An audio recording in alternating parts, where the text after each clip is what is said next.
Hello friends, Mercury transits on 24th October. Mercury transits from your 7th house to the 8th house and remains there up to 23rd November, about a month's time. It was in a conjunction with debilitated Sun and Mars in the 7th house prior to the transit. Now Mercury departs to the 8th house and then Mars also transits the 8th house on 27th. It will be there up to 7th December. Both the transits might bring you more negative and less positive influences for your life. Mercury is the lord of your 3rd and 6th houses respectively. 3rd house resembles your courage, activeness, dedication and your siblings, while 6th house resembles your health, illnesses, enemies, and also your ability to control your subordinates at your workplace, means in your profession, and also your domestic servants. But the transit of Mercury to the 8th house brings you malefic influences for all those represented by 3rd house and 6th house. Because 8th house is the worst house of any birth chart. It represents setbacks in life, losses, falls, destruction, sorrow, then life-threatening situations, death and lifespan. So many negative things. So the movement of a planet to the 8th house generally brings bad results. Only rarely some positive influences. Mercury is the symbol of speech. Your fluency in your verbal communication or your speech, and how rich and how wise your words are. As the Mercury transits your 8th house, it influences your speech negatively. As a result, you might face problems from your speech or face losses from your speech. So be careful when you speak. In your personal life, in your workplace, professional life, even in outside in the society or public. Talk wisely and cleverly. Mercury also resembles your consciousness, concentration and decision making. So take double precautions on those. So the lack of consciousness and the concentration and poor decision making can bring you disasters. The lord of your 8th house is Mars. Now Mars also moves to the 8th house on 27th. Mars is the lord of your lagna or the lord of your ascendant. So it influences your life as a whole and many more things including your head. Movement of the lord of the ascendant or Mars to the 8th house is generally regarded as a life-threatening period and setbacks in life. But as the lord of the 8th house also Mars, and it stays there in its own house in some powerful state, because it's the own house of Mars, and also it governs the 8th house. So you might get comparatively less negative influences there than the worst, but you might get involved in some secret works or spiritual related matters or subjects during the period of Mars there from 27th October to 7th December. Meanwhile, Sun remains in debilitated state alone in your 7th house after Mercury and Mars departs from there. Sun stays there alone from 27th October to 2nd November, exerting bad influences to your marriage, married life, spouse. Or if you are living together with someone without legally married, then that also affects negatively, because those matters are resembled by your 7th house. Debilitated Venus transits from 6th house to the 7th house on 2nd November and becomes strong there. Venus becomes strong in the 7th house as it belongs to Venus. Venus is the suitable planet to be there for the married life, marriage, spouse and so on. So it will start to give good positive results on your 7th house. and for the matters represented by your 7th house, which I mentioned. But remember, debilitated Sun is there still exerting malefic influences on them. So strong Venus diminishes some of those malefic influences and exerts positive influences and positive results instead.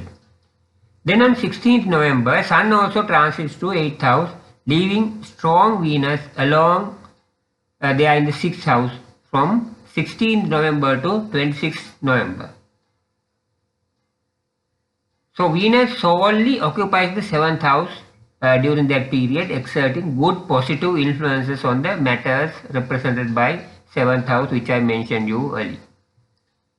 Movement of the Sun to the 8th house brings more negative influences in addition to the Mercury and Mars already there. Now these planets, Sun, Mars, Mercury in your 8th house, so more setbacks and negative influences. I have already stated the negative influences of Mercury and Mars earlier in this video.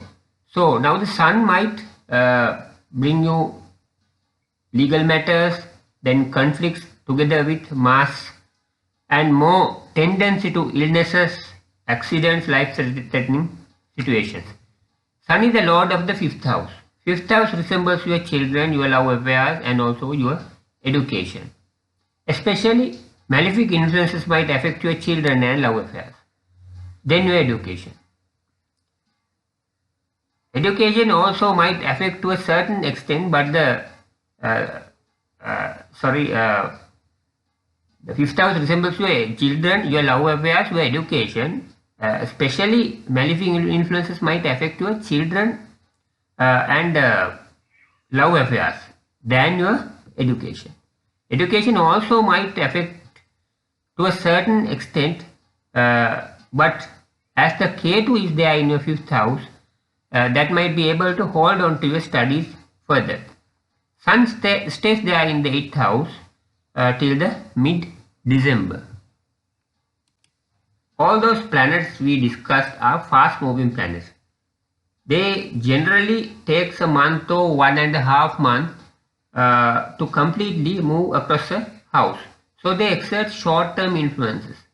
But the planets like Saturn, Jupiter, Rahu, Ketu takes longer time to move across a house, generally more than a year. For example, the Saturn generally takes 2.5 years. In that sense, Rahu remains in your 11th house in long term, bringing you highly positive influences in your short run as well as in long run. Because 11th house is the perfect place for Rahu. It brings sudden or unexpected wealth gains like lotteries or similar, or gain with economical or financial values. So if the Rahu was in the 11th house in your birth chart, then the possibility of getting them is very high.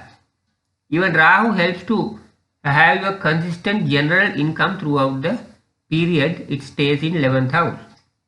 So Rahu is gonna stay there up to 5th December 2026. Jupiter exalted in your 4th house from 18th October, and it will continue to stay there up to 5th December, so few months. So Jupiter's role in your 4th house is highly positive for your long-term fixed assets like lands, buildings, vehicles, and also other similar properties belongs to you. You might buy new properties or make some positive changes for your properties. Also, 4th house also resembles your home or your place of residence. More luxury or more comfort to that. Or you might buy new furniture or similar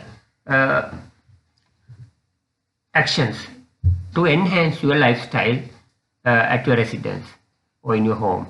Perhaps you might purchase a new house or shift to a new house, maybe shift to a more comfortable new house, or might migrate might start building a new house. Such possibilities are higher if the Jupiter was placed in a good place, good state in your birth chart at the time of your birth. But remember, during 11th November 2025 to 11th March 2025, Jupiter retrogrades and might delay or disturb some of those positive influences, not letting get the maximum outcome. But still, you might get much of that. Saturn's role is not beneficial for you on these days. Saturn is in your 12th house in long run, exerting more malefic influences in many aspects as a whole. Delays and progress delays your progress and disturbing gains or growth,